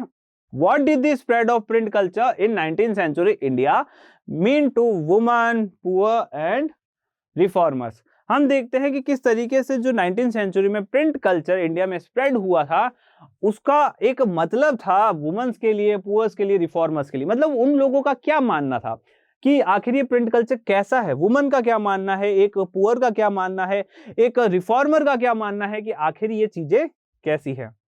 बात करते हैं वुमन की। अब देखो, होता क्या है ना, प्रिंट कल्चर आने की वजह से लोगों की लाइफ चेंज होने लग जाती है, और उसमें से सबसे पहली लाइफ जो चेंज होती है वो होती है वुमन की। हम ये देखते हैं, the spread of print culture in the 19th century India benefited Indian woman through learning and education. अब फायदा क्या होता है इसके प्रिंट कल्चर आने का, कि महिलाएं भी अब पढ़ने लग जाती है, एजुकेट होने लग जाती है। Reading habits improved among them, उनके अंदर भी रीडिंग हैबिट्स मतलब पढ़ना जो है वो बहुत ही ज्यादा कॉमन हो जाता है, उनकी हैबिट बन जाती है। विद इंक्रीज इन लिटरेसी, अब ज्यादातर लोग पढ़ेंगे, ज्यादा से ज्यादा वुमेन लिटरेट होने लगेगी, तो उससे क्या होगा, लिटरेसी रेट इंक्रीज होगी, ज्यादा से ज्यादा लोग पढ़ सकेंगे। आगे बढ़ते हैं। To great interest in reading and writing, many generals started emphasizing the importance of women's education। कई सारे जनरल्स ऐसे भी थे जिसके अंदर बात की जाती थी कि आखिर वुमेन एजुकेशन जो है वो इंपॉर्टेंट क्यों है। many magazines and books were specially published for woman. आज भी दे सकते हो कि ऐसी कई सारी मैगजीन्स आती है जो सिर्फ और सिर्फ वुमेन्स के लिए ही पब्लिश की जाती है। तो हम ये देखते हैं कि उस समय जो मार्केट के अंदर वैल्यू चल रही थी वो यह थी कि वुमन जो है उसको लिटरेट करो ताकि वो पढ़ सके, समझ सके, अपने आप को संभाल सके, अपनी फैमिली को डेवलप कर सके। आगे बढ़ते हैं। The print culture gave the woman some amount of freedom to read and develop their own views on various issue, specially those related to woman. तो जब महिलाएं पढ़ने लग गई थी, जब वो जानने लग गई थी कि अच्छा सोसाइटी में ऐसा चल रहा है, अच्छा ऐसा होना चाहिए, ऐसा होना चाहिए, तो उसके वजह से फायदा ये होता है कि वुमन जो है ना, उनको किसी तरीके की एक फ्रीडम सी मिल गई थी, ठीक है ना। वो अपने आप के जो आइडियाज हैं उन्हें अब डेवलप करने लग गई थी कि अच्छा सोसाइटी में कोई चीज, कोई मुद्दा, कोई इशू चल रहा है, तो उसका वुमन से क्या एक रोल हो सकता है, वो अपने तरीके से उन चीजों को समझने लग गई थी। Women novelists such as the Jane Austen and the Bronte sisters in Europe and Kailash Basini Devi, Tarabai Shinde, Pandita Ramabai in India presented the new type of woman. हम बात करते हैं जैन ऑस्टन, ब्रॉन्टे सिस्टर्स की, ताराबाई की, कैलाश वासिनी देवी की। इन सभी महिलाओं ने एक नई तरीके की वुमन के बारे में हमें बताया कि आखिर वुमेन्स की लाइफ कैसी है, किस तरीके से उनका जीवन चल रहा है, क्या आखिर उनकी लाइफ में प्रॉब्लम है, क्या अपर क्लास के महिलाएं जो हैं उन्हीं की प्रॉब्लम है, ये सारी चीजें हमें देखने को मिल जाती है। A woman with the power to think and with the ability to act with determination। जब महिलाएं पढ़ने लग जाती है तो उन्हें समझ में आता है कि चलो दबना अपना किसी से है नहीं, जो ठीक है उसके बारे में बात करनी है। आगे बढ़ते हैं, पुअर की बात करते हैं, पुअर्स की बात करते हैं। The poor people benefited from the spread of print culture as books were available at a low price। अब गरीब लोगों के लिए क्या फायदा होता है? तो गरीबों के लिए फायदा ये हो जाता है कि बुक्स जो है मार्केट के अंदर बड़ी ही चीपली अवेलेबल हो जाती है, जिसके वजह से हर कोई उसे अफोर्ड कर सकता था। As the literacy rate improved in Europe as well as in India, printed material especially for entertainment began to reach even the poor। हम देखते हैं कि जिस तरीके से इंडिया में, यूरोप के अंदर लिटरेसी रेट बढ़ती है, मतलब ज्यादातर लोग पढ़ना जान जाते हैं, तो हम देखते हैं कि जो एंटरटेनमेंट से रिलेटेड बुक्स थी ना, वो बड़े ही सस्ते, बहुत ही चीपली और बहुत ही ज्यादा बल्क में पब्लिश होना स्टार्ट हो जाती है। In England Penney magazines were carried by peddlers and sold for a Penney so that even poor people could bye them. England की अगर हम बात करें तो इंग्लैंड के अंदर पेनी मैगजीन्स छपने लग गई थी। पेनी मैगजीन्स का एक अच्छा बेनिफिट ये होता था कि जो पैडलर्स हुआ करते थे, मतलब साइकिल चला के लोगों के घर तक पहुंचने वाले, या फिर मैं ये कह सकता हूं कि जगह जगह पे क्रॉस रोड्स के ऊपर खड़े होने वाले जो लोग थे, वो एक मैगजीन को सेल कर सकते हैं। और ये जो मैगजीन होगी वो उसकी रेट क्या होगी? वो होगी एक सिंगल पेनी, मतलब एक जो गरीब है वो भी उसे अफोर्ड इजीली कर सकेगा। Those who could not read could listen to the stories and folklore. This could be read out to them by others। जो लोग पढ़ नहीं सकते वो कम से कम सुन तो सकते थे। जिन लोगों को पढ़ना आता था वो लोग क्या करते थे ना, एक ग्रुप में जाके बैठ जाया करते थे। जिन लोगों को पढ़ना नहीं आया करता था, ठीक है ना, उनके बीच में वो स्टोरीज और जो भी फोकलोर्स वगैरह है वो सुना दिया करते थे कि देखो आपको पढ़ना नहीं आता, हमें आता है, हम पढ़ के आपको सुना देते हैं। ये चीज आप भी है ना इंडिया के गांव में देखोगे, जिन लोगों को पढ़ना नहीं आता है तो वो लोग क्या करते हैं, जिनको पढ़ना आता है उनको अप्रोच करते हैं कि आप है ना पढ़ो, इस चीज को बताओ। जैसे कि अगर मैं अपने कभी भी गांव वगैरह जाता हूं तो वहां पे मैं ये देखता हूं कि कई सारे जो एक होता है ना, जो हमारे गाँव के एजेड लोग हैं, ठीक है ना, जिन्हें हम दादाजी भी कह सकते हैं, तो दादाजी एज के जितने भी लोग हैं ना, वो जस्ट आपको बहुत ज्यादा अप्रिशिएट करेंगे, आपको बुलाएंगे, आपको अप्रोच करेंगे, लाओ बैठो हमारे साथ बात करो, आप पढ़ो, आप पढ़े लिखे हो, आप हमें ये पढ़ के बताओ कि देखो क्या लिखा है, क्या न्यूज आई है अखबार में।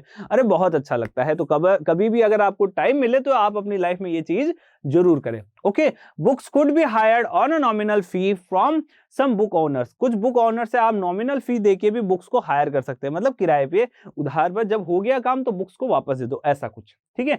Even in India very cheap small books were brought to market in 19th century Madras and small towns. हम देखते हैं कई सारी चीप बुक जो है मार्केट के अंदर आ जाती है मद्रास वगैरह में, allowing poor people to have an access to print culture.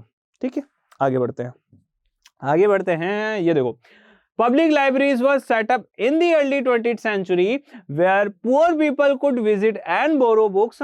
अब देखो, ऐसा होता था कि कई सारी पब्लिक लाइब्रेरीज जो है 20th सेंचुरी में सेटअप होना स्टार्ट हो गई थी। उसके कारण ये होता था कि ज्यादातर जो लोग हैं वो बुक्स को पढ़ सकते थे लाइब्रेरीज में जाके, और या फिर बोरो भी कर सकते थे वहीं से ही। Gradually even poor people began to read religious stories books with simple instructions और स्टोरीज एंड फोकलोर्स। तो ऐसे में देखने को मिलता है कि जो गरीब लोग हैं, जो पुअर्स हैं, वो भी लाइब्रेरी में जाके अब बुक्स को पढ़ सकते थे। मतलब लोगों तक अब जो नॉलेज है, जो ज्ञान है, वो फैलने वाला था। आगे बढ़ते हैं, रिफॉर्मर्स की हम बात करते हैं। Reformer used newspaper, journals and books to highlight the social evil prevailing in society। अब जो रिफॉर्मर्स थे, रिफॉर्मर्स कौन होते हैं? पहली बात तो यही। तो देखो, रिफॉर्मर्स वो होते हैं जो किसी चीज में कोई बदलाव चाहते हैं, रिफॉर्म चाहते हैं कि इसे फिर से डेवलप करना चाहिए। मतलब कोई एग्जिस्टिंग चीज है उसको बदलना चाहते हैं। जैसे कि अंदर कई सारे इंडिया में ऐसे रिचुअल है जो बदले जाने चाहिए, तो उसकी जो आवाज उठाने वाले लोग हैं ना कि हाँ इसे बदलो, इसे बदलो, उसे हम रिफॉर्मर कहते हैं। आगे बढ़ते हैं इनके बारे में। Reformer used newspaper, journals and book to highlight the social evil prevailing in society. Reformers अपने आइडियाज को, और इनके आइडियाज किस बारे में थे कि सोसाइटी के अंदर जो चीजें चल रही है, जो सोशल इवल्स है, सोशल इवल मतलब जो हम देख सकते हैं कि जो डाउरी है, जो दहेज प्रथा है, जैसे कई सारे और भी हमारे रिचुअल्स वगैरह हमें इंडिया में देखने को मिलते हैं, चीजें देखने को मिलती है, तो ये सोशल इवल होते हैं, सोसाइटी में नहीं होना चाहिए। रिफॉर्मर क्या करते थे? न्यूज़पेपर, जर्नल और बुक का यूज करते थे, उसमें अपने आइडिया देते थे कि देखो ये चीजें हो रही है सोसाइटी में, पर ये चीज बहुत गलत है। राजा राम मोहन रॉय की ही हम बात करते हैं। पब्लिश दी संवाद कुमुदी, इन्होंने संवाद कुमुदी नाम से एक पब्लिकेशन स्टार्ट किया था, जिसमें ये क्या करते थे, विडोज की जो दिक्कतें थी वो इसमें लिखा वो करते थे, ठीक है ना। This newspaper actively campaign for the abolition of sati. और ये जो न्यूज़पेपर है ये क्यों चलाया गया था? ताकि सती प्रथा को भारत से खत्म किया जाए।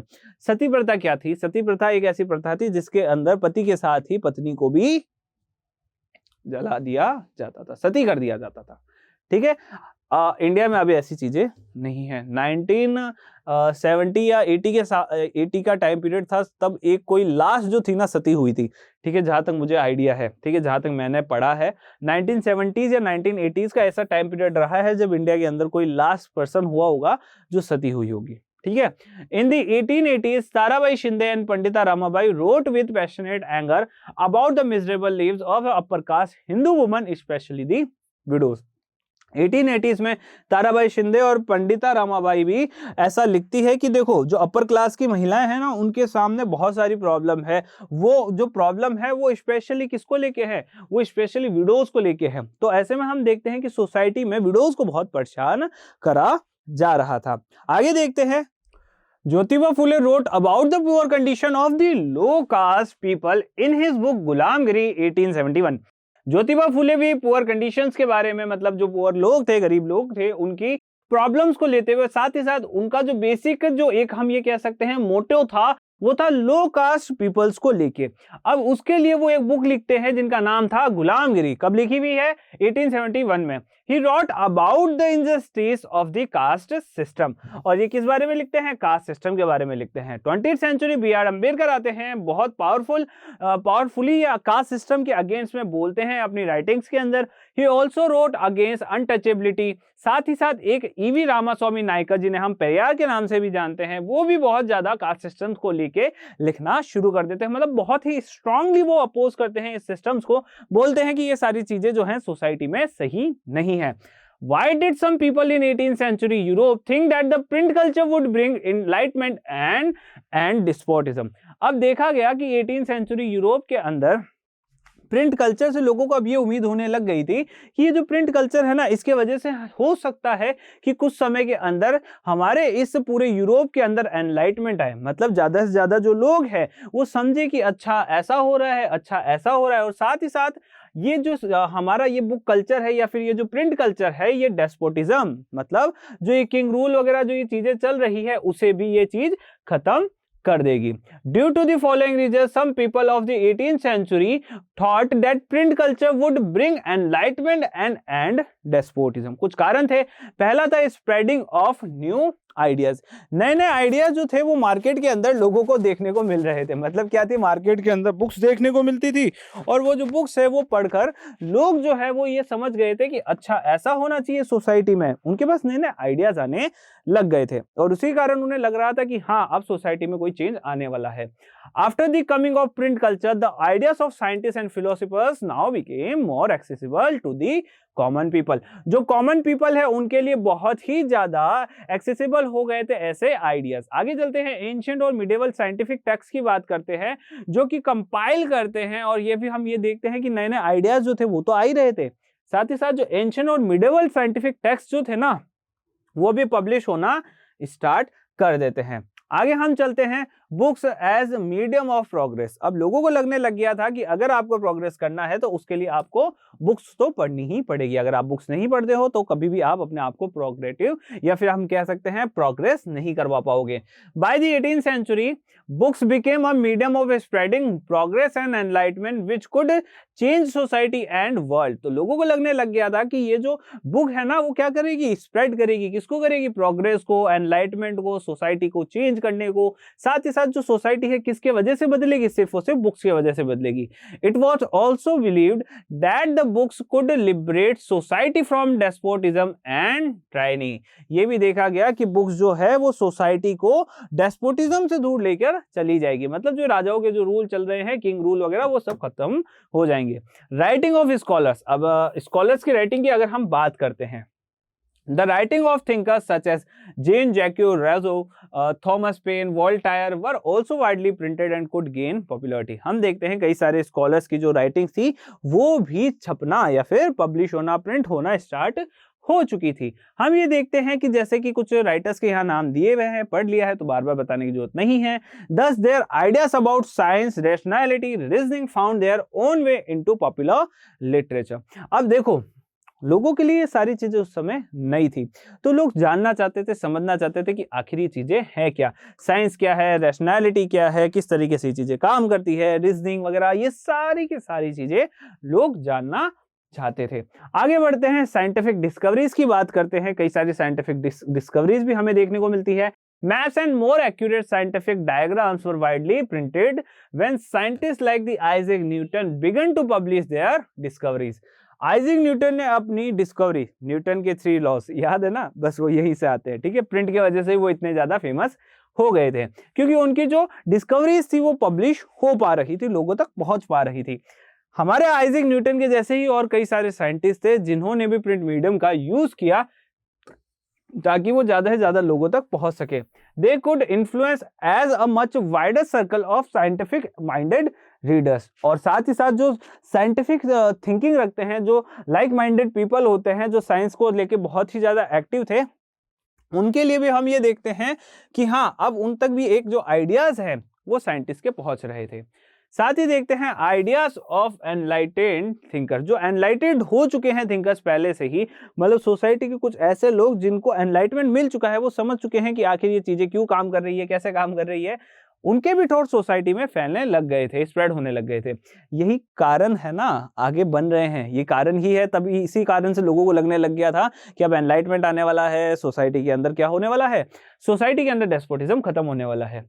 Print popularized the idea of the Enlightenment thinkers like the Martin Luther who attacked the authority of the church and the despotic power of the state। Martin Luther के बारे में अभी पढ़ा था, तो मार्टिन लूथर के बारे में यही तो पढ़ा था ना कि हाँ सोसाइटी के अंदर जो चर्च की अथॉरिटी है, जो भी डेस्पोटिक रूल है, वो कंप्लीटली खत्म होने वाला है। एक नया कल्चर आ गया था डायलॉग और डिबेट का। The printing press was believe to be the most powerful engine of progress and public opinion. ये बिलीव किया जा रहा था कि जो प्रिंटिंग प्रेस है, या फिर मैं ये बात कहूं कि जो पब्लिक ओपिनियन है, ठीक है ना, पब्लिक ओपिनियन जो हो गए, प्रोग्रेस जो हो गई, उसके लिए बहुत ही ज्यादा पावरफुल इंजन है प्रिंटिंग प्रेस। मतलब प्रिंटिंग प्रेस की वजह से ही प्रोग्रेस और पब्लिक ओपिनियन जो है लोगों तक पहुंच पा रहे हैं। Many historians have argued that the print culture created the condition for the end of despotism in France through the French Revolution। कई सारे historians का ये भी मानना है कि फ्रांस के अंदर या फ्रेंच रेवोल्यूशन की जो शुरुआत है वो भी इसी कारण से हुई थी, क्योंकि वहाँ के जो लोग हैं वो बुक्स पढ़ने लग गए थे कि हमें हमारे फ्रांस को आज़ाद कराना है, मतलब हमें हमारा ये जो डेस्पोटिक रूल है वहाँ पे उस टाइम जो मोनार्की चल रही थी उसे खत्म करना है। इसका भी एक बहुत बड़ा कारण जो है वो प्रिंट मीडियम ही है, ऐसा लोगों का मानना है। अब अगले क्वेश्चन की तरफ चलते हैं। Why did some people fear the effect of easily available printed books? Choose one example from Europe and one from India. आखिर ऐसा क्यों था कि लोगों को ऐसा लगता था कि जो ये बुक्स ज्यादा से ज्यादा लोगों तक पहुंच पा रही है ना, ये गलत है। एक एग्जाम्पल यूरोप का, एक एग्जाम्पल इंडिया का हमें बताना है, जहां पे लोगों को ऐसा लगा कि बुक्स का लोगों तक एक्सेस होना सही नहीं है। सम पीपल, अब देखो मैंने आपको स्टार्टिंग में अभी कुछ देर पहले भी बताया था, ठीक है, एरास्मस था उसके आइडियाज के बारे में, ठीक उसी तरीके से कई लोग हमें हर जगह देखने को मिलेंगे। Some people, especially those from upper and powerful classes, fear the effect of easily available printed books because not everyone welcome printed books and those who did also had fear about them. अब देखो society में एक ऐसा part था जिसे फायदा होने वाला था, मतलब जो लोअर कास्ट है या फिर जो पुअर पीपल है, वर्कर्स है, उन लोगों को फायदा होने वाला था। अगर इनको फायदा होता तो नुकसान किसको होता? जो अपर क्लासेस है, जो अपर कास्ट है, उन्हें डर था कि हमारी अथॉरिटी खत्म हो जाएगी सोसाइटी के अंदर, फिर हमें कोई ज्यादा पूछेगा ही नहीं, हमें कौन पूछेगा, ठीक है। तो ऐसे में अपर क्लासेस वगैरह चाहती थी कि कोई भी बुक जो है लोगों तक ना पहुंचे, क्योंकि लोगों तक अगर बुक पहुंच गई तो उन्हें आइडिया मिल जाएगा कि हमें तो फ्रीडम चाहिए, ऐसे अपर कास्ट वगैरह जैसे कुछ होता ही नहीं, इसे हटा देना चाहिए। तो वो डरने लगे थे कि बुक्स वगैरह जैसा कुछ नहीं होना चाहिए। Many were of the opinion that printed verse and the wider circulation of book would have a negative impact on people's mind. लोगों का मानना था कि जो ये बुक वगैरह है ये लोगों का सोचने का जो तरीका है वो खराब कर देती है, नेगेटिव इम्पैक्ट देती है। They feared that if there was no control over what was printed and read, the rebellious and the irreligious thought might gain importance. अब देखो जो अपर कास्ट है, ये जिनके पास अथॉरिटी है, उन्हें तो हमेशा गलत ही लगेगी ना ये सारी चीजें। क्यों? क्योंकि उनके तो ये सारी चीजें अगेंस्ट में जा रही है। तो बस यही हो रहा था कि लोगों को इररिलीजियस और रिबेलियस ना बनाया जाए, उसके लिए क्या करना चाहिए? उसके लिए इन सभी मीडियम्स को कंट्रोल करना चाहिए। There was also fear in the minds of scholar that the authority of valuable literature would be destroy. ऐसा भी लोगों को डर लग रहा था कि जो अथॉरिटी है, वो जो हमारा जितना भी हमारा पूरा पावर जो हमने बनाया है इतने सालों के अंदर, वो इसके वजह से शायद डिस्ट्रॉय हो सकता है। The new print medium was criticized by religious authorities and monarchs. हमें ये देखने को मिलता है कि कई सारे प्रिंट मीडियम जो है वो रिलीजियस अथॉरिटीज जो थी वो उन्हें क्रिटिसाइज कर रही थी, मोनार्क्स उन्हें क्रिटिसाइज कर रहे थे। इवन कई बार देखा गया कि कई सारे राइटर और आर्टिस्ट भी इन्हें क्रिटिसाइज कर रहे थे। देखो सोसाइटी में दो लोग हमेशा देखने को मिलेंगे, एक जो सपोर्ट और एक जो सपोर्ट नहीं करेंगे। आगे चलते हैं, कुछ एग्जाम्पल देखते हैं। यूरोप के अंदर बात करते हैं मार्टिन लूथर की। Martin Luther was a German monk, priest, professor and a church reformer. ठीक है, इन्होंने क्या किया, 95 थीसिस लिखी थी, 1517 के अंदर लिखी थी। इसके अंदर इन्होंने क्रिटिसाइज किया था रोमन कैथोलिक चर्च को। तो डर तो सही था ना उन लोगों का, डर तो सही था कि हाँ लोगों तक बुक्स पहुंचेगी तो लोग ऐसा ही काम करेंगे, और ऐसा हुआ भी। अब printed copy this was pasted on a church door in Wittenberg के चर्च के बाहर भी एक ऐसा बोर्ड, या फिर मैं ये कहूँ कि एक ऐसा थीसिस जो था वो उसकी कॉपी चिपका दी गई थी, चैलेंज किया हुआ था। It challenge the court to debate his idea. ये एक चैलेंज था चर्च के लिए ताकि वो उनके आइडियाज पे डिबेट कर सके। Luther's writing were immediately copied in vast numbers and read widely. Luther की जो राइटिंग थी ना वो बहुत ही ज्यादा इमीडिएटली बहुत ही ज्यादा लोगों तक पहुंचने लग गई थी, उसका पब्लिकेशन होने लग गया था। कुछ बच्चों का आइडिया यही भी होगा, कुछ बच्चे ऐसे भी होते हैं जो कमेंट सेक्शन में आप जाके पूछेंगे कि सर एक बात बताओ कि उसने चैलेंज कर दिया, तो क्या चर्च ने चैलेंज किया था क्या? अरे बेटा जो पढ़ा रहे उतना पढ़ लो, उतना ही काफ़ी है। एग्जाम में ये लिख के आना अब क्या हुआ कैसे हुआ, मार्टिन लूथर ने उस शाम को क्या खाना खाया था, सुबह क्या खाना खाया था, ये सारी चीज़ें थोड़ी साइंस की बुक में, हिस्ट्री की बुक में मिलेगी। ये सारी चीज़ें आपको देखने को मिलती है जब आप इन चीज़ों के डेप्थ में जाते हो, और डेप्थ में जाने की जरूरत नहीं है, 10th क्लास में ही हो तो जितना है उतना ही पढ़ लो। ठीक है, आगे चलते हैं। This led to a division within the church and led to the beginning of the Protestant Reformation. और यहीं से शुरुआत हो जाती है प्रोटेस्टेंट रिफॉर्मेशन की। In India the British government favour censorship of the press and pass a law to hinder the free circulation of newspaper and journals. अब देखो हम यहाँ क्या देखते हैं कि प्रोटेस्टेंट रिफॉर्मर मार्टिन लूथर देख लेते हैं। उसके बाद क्या होता है, 15 हमने देखा था ना कि 1857, ये कौन सा हमने टाइम पढ़ा था इसके लिए, लेट सपोज 1817 के अंदर हुआ था, मतलब उसके कुछ समय बाद ही हमें देखने को मिलता है कि सोसाइटी के अंदर है ना एक लॉ भी लाया जाता है, ताकि जो एक जो रिलीजियस बुक्स है उसकी इंडेक्स बनाना स्टार्ट कर देते हैं, वो था। ठीक है, इंडिया के अंदर वर्नाक्युलर प्रेस एक्ट आ जाता है, जिसके अंदर हम देख ही चुके हैं क्या होता है कि अगर आप अगेंस्ट जाओगे तो आपकी ये जो प्रेस वगैरह है उसको सीज कर दिया जाएगा। अगला क्वेश्चन है, what were the effects of the spread of print culture for the poor people in the 19th century in India? क्या लोगों के ऊपर इफेक्ट पड़ रहा था इस प्रिंट कल्चर से? और ये लोग कौन है? पुअर पीपल की बात की जा रही है कि पुअर पीपल्स के ऊपर क्या इफेक्ट पड़ रहा था। ठीक है, 19th सेंचुरी इंडिया में। थोड़ी देर पहले ठीक ऐसा ही एक क्वेश्चन हमने डिस्कस किया था। ठीक है, याद कर लेना, वैसा ही है कुछ इसमें। The effects of the spread of print culture on poor people in 19th century India were as follows. ऐसा कुछ था। The literacy rate improved in India. Literacy rate India में बढ़ जाती है। Printed material जो है especially for entertainment began to reach even the poor in the 19th century. हम देखते हैं कि इंडिया के अंदर लिटरेसी रेट बढ़ती है, ज्यादा से ज्यादा लोग पढ़ने लग जाते हैं। अब ज्यादा लोग पढ़ने लगेंगे तो बुक्स की रिक्वायरमेंट करेंगे। अब बुक्स जो है वो सस्ती होनी चाहिए, सस्ती होगी तभी तो गरीब लोग उसे बाय कर पाएंगे। Publishers started producing small and cheap books for the poor. तो इसके लिए पब्लिशर्स जो है स्मॉल और चीप बुक्स जो है पब्लिश करना स्टार्ट करते हैं ताकि गरीबों तक वो पहुंच सके। This books were sold at a cross road. कहाँ बिकती थी? क्रॉस रोड्स पे बिकती थी। पब्लिक लाइब्रेरीज सेटअप की गई क्रिश्चियन मिशनरीज या फिर जो रिच पीपल या फिर जो रिच पैट्रन्स होते थे ना उनके थ्रू, ताकि लोग पढ़ सके।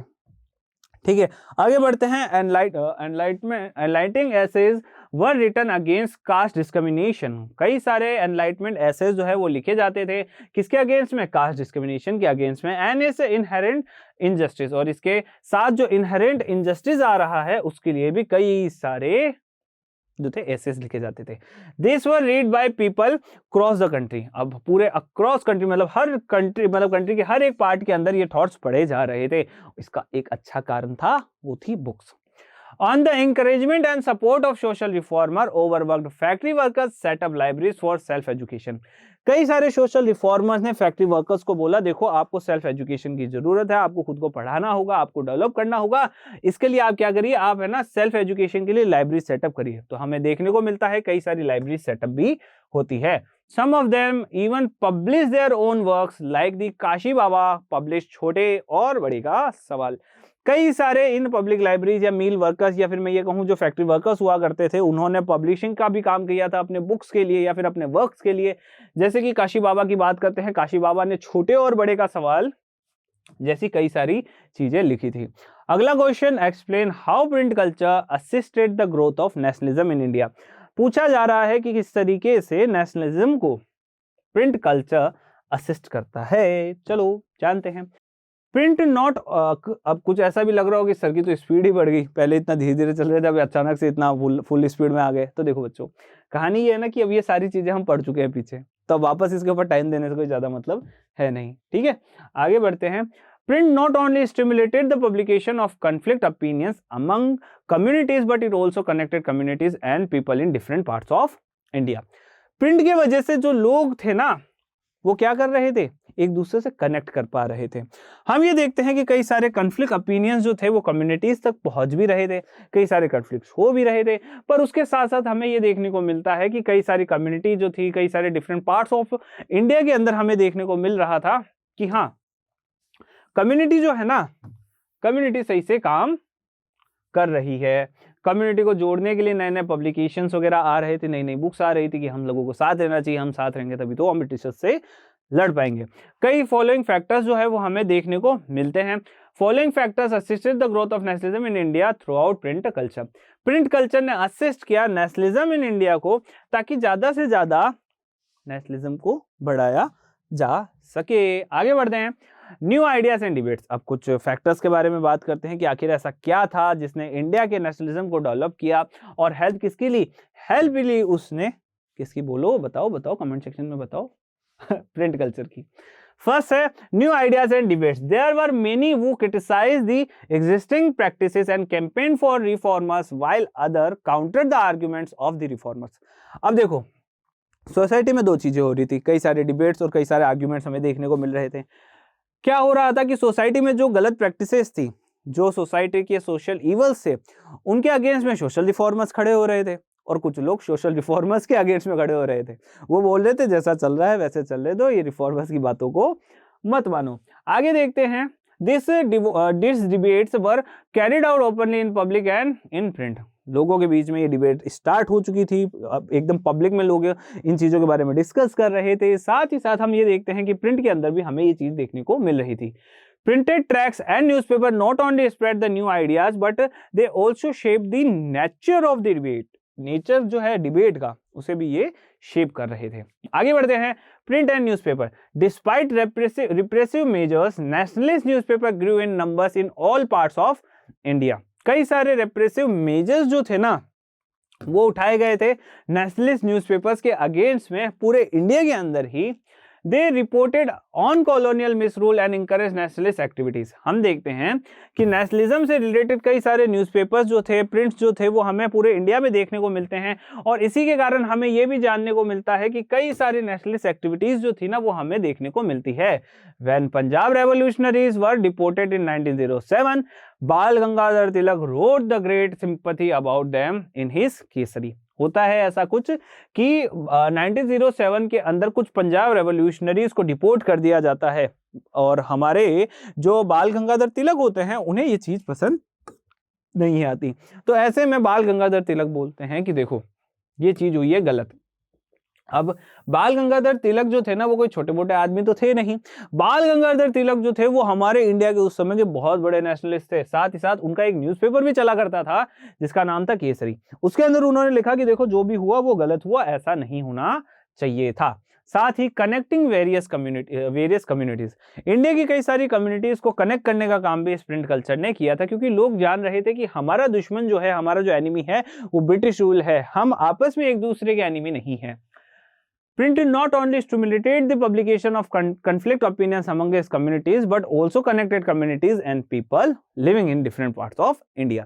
इंडिया में भले ही कोई कहीं भी रह रहा हो पर उसे कनेक्ट करने का एक अच्छा खासा काम जो है वो किया था हमारे इस प्रिंट ने। आगे बढ़ते हैं, newspaper convey news from one place to another, creating a pan India identity. Newspaper जो था एक जगह से दूसरी जगह तक न्यूज़ लेके जाया करता था। लेट सपोज दिल्ली में अगर कुछ हुआ होगा तो आज हमें यहाँ पे पता पड़ जाएगा ना हमारे स्टेट में कि आखिर दिल्ली में क्या हुआ। भले आप कर्नाटक में रहते हो, गुजरात में रहते हो, आपको पता पड़ जाएगा कि आखिर वहाँ पे क्या हुआ होगा। तो पैन इंडिया आइडेंटिटी जो है वो हमें देखने को मिलती है। Various novels on national history, हमें कई सारे नॉवेल्स देखने को मिलते हैं हमारी ही नेशनल हिस्ट्री को लेके। देखो इंडिया में क्या आते हैं, इंग्लिशमैन आते हैं और वही हिस्ट्री लिखने का काम करते हैं। तो वो हिस्ट्री जो है वो अपने अकॉर्डिंग लिख देते हैं। वो बोलते हैं कि देखो इंडियंस तो किसी काम के है नहीं, हमने किया है जो भी किया है। अब हमारे इंडियन सोचते हैं कि देखो इतना भी कुछ भी नहीं है भाई जितना तुम बता रहे हो, ठीक है, होगा पर इतना नहीं है, ठीक है। तो हमारे इंडियन राइटर्स भी अब लिखना शुरू करते हैं हमारी हिस्ट्री को बड़े ही बड़ा चढ़ाकर लिखना स्टार्ट कर देते हैं। अगर आप कभी भी किसी भी लोकल एरियाज की हिस्ट्री को जाके पढ़ोगे तो आपको कुछ एक्स्ट्रा ही वहां पे देखने को मिलेगा। मतलब हाँ ठीक है हिस्ट्री है पर हिस्ट्री को थोड़ा बड़ा चढ़ाकर रिप्रेजेंट किया गया है, ठीक है। Many novels written by Indian novelists like the Anand Vath written by Bankim Chandra Chattopadhyay created a sense of pan-India belonging. एक बंकिम चंद्र चट्टोपाध्याय थे, इनका क्या एक रोल रहा है वो भी आप बताएंगे कमेंट सेक्शन में। आनंद मठ में क्या देखने को मिलता है वो भी कमेंट सेक्शन में बताना है। आनंद मठ लिखा था उन्होंने बंकिम चंद्र चट्टोपाध्याय ने, जिसने पूरे इंडिया के अंदर बिलोंगिंग की एक लहर सी ला दी थी कि हाँ इंडिया जो है वो एक ही है। मुंशी प्रेमचंद के नोवेल आज आपको आपकी हिंदी की बुक में भी कई बार पढ़ने को मिल ही जाएंगे, जिसमें हम गोदान जैसे कई सारी चीजें पढ़ते हैं। Godan highlighted how Indian peasants were exploited by the colonial bureaucrats. हम ये देखते हैं कि जो हमारे मुंशी प्रेमचंद थे उन्होंने कई सारी ऐसी चीजें लिखी है जिसमें वो बताते हैं कि किस तरीके से जो कॉलोनियल ब्यूरोक्रेट्स है वो हमारे यहाँ के जो किसान है, जो पीजेंट्स है, उन्हें एक्सप्लॉइट वो करते हैं। एक सेकंड क्या हुआ, एक सेकंड क्या हुआ, हो चलो ठीक हो गया, तुम्हारे सर साइंटिस्ट भी है, ठीक है। देखो वेरियस इमेजेस ऑफ भारत माता। अब देखो सोसाइटी में हमने जैसे जर्मेनिया के बारे में पढ़ा था, आर्मेनिया के बारे में पढ़ा था, वहां पे हम देखते हैं ना जर्मेनिया क्या थी, एक फीमेल फिगर थी जो एक नेशन को रिप्रेजेंट करती है। ठीक इसी तरीके से इंडिया के पास भी भारत माता थी जो कि हमारे पूरे नेशनल यूनिटी को रिप्रेजेंट करती है, पूरे भारत को रिप्रेजेंट करती है। Painters like Raja Ravi Varma and the Rabindranath Tagore drew images of Bharat Mata which produce a sense of nationalism among Indians. अब जैसे ही भारत माता का जो ये पेंट है, जो ये पेंटिंग है लोगों तक पहुंचती है, तब लोगों को लगने लगता है कि अरे ये तो भारत माता है, हमें किसके लिए लड़ना है, हमें भारत माता के लिए लड़ना है। भारत माता कौन है? भारत माता हमारे इस पूरे देश की माता है, मतलब हम सभी लोग एक ही जगह पे रहने वाले हैं, एक ही भारत माता के हम क्या है, बच्चे हैं। तो ऐसे में हमें ये लगने लगता है कि हाँ, हम सभी लोग एक दूसरे से कहीं ना कहीं कनेक्टेड है। भले ही हम में कास्ट या क्लासेस के डिस्ट्रीब्यूशन हो सकते हैं, डाइवर्सिटी हमारे पास हो सकती है, पर हम लोग जो है वो एक है, हमारा देश एक है और भारत माता भी हमारे पास एक है। आगे चलते हैं। The devotion to mother figure come to be seen as an evidence of one's nationalism. हम ये देखते हैं कि किस तरीके से एक जो मदर फिगर जो हमें दिखाया गया है वो हमें नेशनलिज्म से और भी ज्यादा कनेक्ट करता है। और इसी के साथ आज का हमारा ये चैप्टर यही कंप्लीट होता है। एक अच्छा सा एक छोटा सा मैसेज मैं और ये देना चाहूंगा। देखो कई बार है ना आपको सोसाइटी के अंदर कई सारे क्लास या फिर कास्ट डिस्ट्रीब्यूशन आज भी देखने को मिलेंगे, क्योंकि ये इंडिया है। डाइवर्सिफिकेशन ये हमें एक है ना हमारी हेरिडिटी के अंदर भी आ रखा है कि हमें डाइवर्सिफाई करना, ये सारी चीजें बहुत पसंद है, ठीक है ना। बट मेन चीज ये रखती है ना कि सब है ह्यूमंस, सभी लोग एक बराबर हैं, कोई अलग नहीं है, सब बराबर हैं। अब कई बार कास्ट डिस्ट्रीब्यूशन ये सारी चीजें जो होती है वो हमें कहीं ना कहीं कुछ अलग तरीके से सोचने को मजबूर करती है। पर हमें एक चीज को हमेशा याद रखना है कि देखो, भारत का भविष्य इन चीजों में नहीं है, भारत का भविष्य है हमारे हाथों में। और हमें भारत को उस मुकाम तक पहुंचाना है जहां तक हमारे नेशनलिस्ट लीडर्स ने किसी टाइम में सोचा होगा। भारत के लिए बहुत लोगों ने बहुत कुछ किया है, कुछ हम भी तो कर सकते हैं। और कुछ में हमारा सिर्फ एक ही हमेशा मकसद रहेगा, एम रहेगा। वो एम और मकसद सिर्फ यही रहेगा कि आपको आपकी ड्यूटी जो है एकदम हॉनेस्टली तरीके से, एकदम ईमानदारी से निभानी है। और वो ड्यूटी ये है कि आपको भारत के अंदर यूनिटी, इंटीग्रिटी, ये सब हमेशा बनाकर रखनी है। देखो बच्चों, कई बार ऐसा होता है कि कई सारे थॉट्स जो है, आइडियाज जो है, वो हमारे माइंड को चेंज करने की कोशिश करते रहते हैं। हम देख रहे हैं कि पूरी कंट्री के अंदर कहीं ना कहीं कभी कुछ चलता ही रहता है। तो ऐसे में सोसाइटल जो पीस है वो खत्म हो जाता है। सोसाइटी के अंदर पीस होगा तब आपको भी फायदा होगा, दूसरों को भी फायदा होगा, और हमारा कंट्री जो है तभी ग्रो कर पाएगा। बाकी देशों के अंदर आप देख सकते हो कि ये सारी चीजें हमें नहीं देखने को मिलती। सोसाइटी के अंदर एक बहुत अच्छा पीस देखने को मिलता है, जिससे ही वो कंट्रीज अपने आप को डेवलप कर पाती है। आज भारत लगातार ग्रो होता जा रहा है। आज हम पूरे विश्व की 5वीं सबसे बड़ी इकोनॉमी भी बन चुके हैं। जल्दी ही हम 3री बड़ी इकोनॉमी भी बन जाएंगे, कोई टाइम नहीं लगने वाला। पर सबसे ज्यादा जरूरी यह है ना कि हम अपने आप को डेवलप कर सके, हमारी सोसाइटी को हम डेवलप कर सके। तो बच्चों, आज के इस वीडियो के अंदर इतना ही। वीडियो अच्छा लगे तो लाइक करना, वीडियो बहुत अच्छा लगे तो कमेंट करना, और अगर ऐसे ही इंटरेस्टिंग वीडियोस चाहिए तो आप स्कोर शाला के यूट्यूब चैनल को सब्सक्राइब भी कर सकते हैं। Thank you.